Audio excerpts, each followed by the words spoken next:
देखो अभी हम पढ़ने जा रहे हैं, एक नई टर्म है दैट इज क्रोमोसोम्स। ठीक है, तो क्रोमोसोम क्या है? एक थ्रेड लाइक स्ट्रक्चर है। ठीक है, किसके अंदर प्रेजेंट होगा? जो न्यूक्लियस है ना सेल का, उस न्यूक्लियस के अंदर प्रेजेंट होगा। और वो क्रोमोसोम बना हुआ किससे होता है? डीएनए से बना हुआ होता है। ठीक है, मैं अभी इसके लिए एक वीडियो शेयर कर दूंगा, तो उस वीडियो में तुम्हें ज़्यादा अच्छे से क्लियर हो जाएगा। तो क्रोमोसोम्स किसके अंदर है? न्यूक्लियस के अंदर। ठीक है, सेल है, सेल के अंदर न्यूक्लियस है, न्यूक्लियस के अंदर क्या है? क्रोमोसोम्स। और क्रोमोसोम्स किससे बना हुआ है? डीएनए से बना। कैसा स्ट्रक्चर होता है? Thread like structure. तो chromosome is a thread like structure in the nucleus of a cell formed of DNA which carries the genes. DNA क्या है? डीऑक्सी राइबो न्यूक्लिक एसिड, ये केमिकल है। डीऑक्सी राइबो न्यूक्लिक एसिड, ये है DNA. ठीक है, नाम तो बहुत सुना होगा तुमने इसका, डीएनए का। ठीक है, जितने भी हम ऑर्गेनिज्म हैं सबका डीएनए क्या होता है? वेरी करता है, सबका डीएनए अलग अलग होता है। Different organism have different number of organism, वो क्रोमोसोम्स।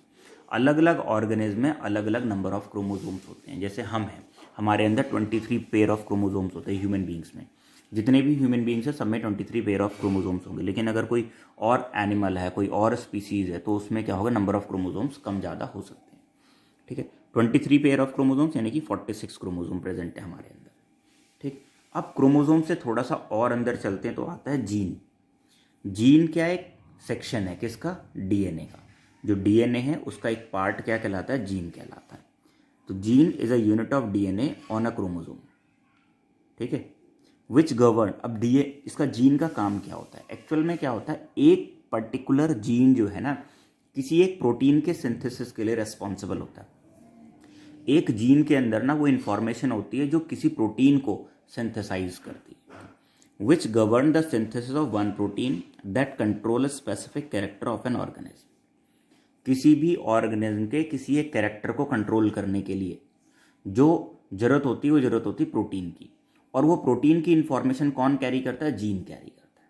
ठीक है, तो जीन क्या करेगा? गवर्न करेगा। किसको गवर्न करेगा? सिंथेसिस ऑफ प्रोटीन को। और वो प्रोटीन क्या, किस लिए रेस्पॉन्सिबल है? किसी भी एक पर्टिकुलर कैरेक्टर के लिए रेस्पॉन्सिबल है। तुम्हारा जो भी कोई कैरेक्टर है, कैरेक्टरिस्टिक है, वो किसकी वजह से? प्रोटीन की वजह से।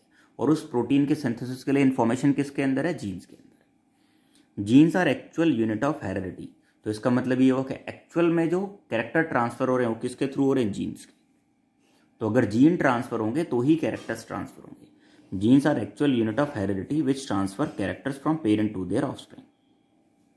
जीन हमेशा पेयर में वर्क करेंगे। जैसे अगर हम बात करें हाइट, ठीक है, हाइट में दो चीज़ें आती हैं, एक आती टॉल, एक आती ड्वार्फ। ड्वार्फ मतलब छोटा।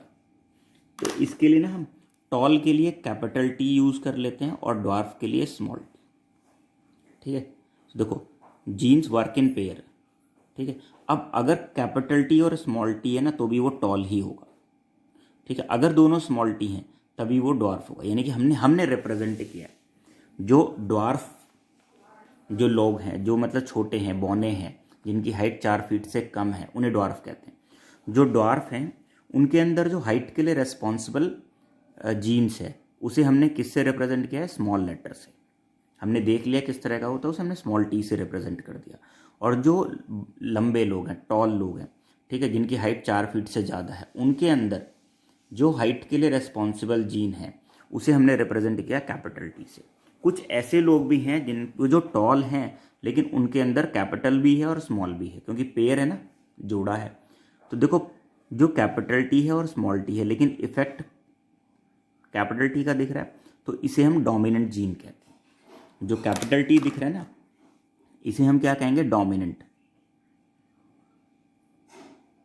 और जो छोटा टी ही दिखाई दे रहा है उसे कहते हैं रिसेसिव।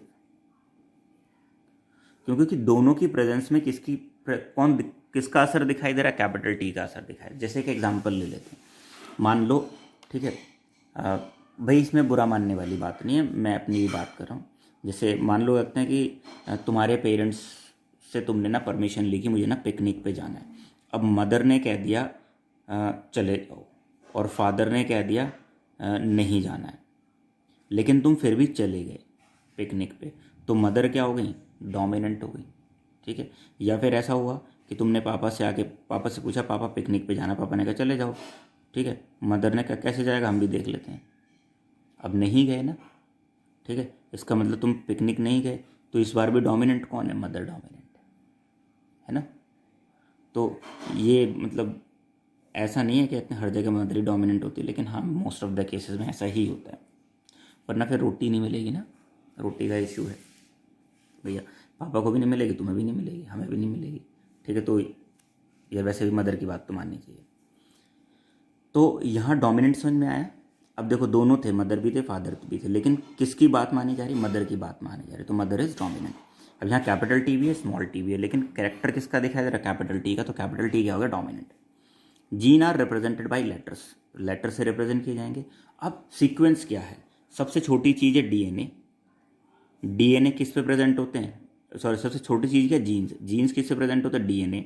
और डीएनए से मिलके क्या बनता है, क्रोमोजोम। क्रोमोजोम कहाँ प्रेजेंट होता है, न्यूक्लियस में। न्यूक्लियस कहाँ होता है, सेल में। सेल्स मिलके क्या बनाती हैं, टिश्यू बनाती हैं। टिश्यूज मिलके बनाते हैं ऑर्गन। ऑर्गन से ऑर्गन सिस्टम, और ऑर्गन सिस्टम से लिविंग ऑर्गेनिज्म। ये चीज़ याद रखना। एक वीडियो भेज रहा हूँ सपोर्ट के लिए, उसे देख लेना।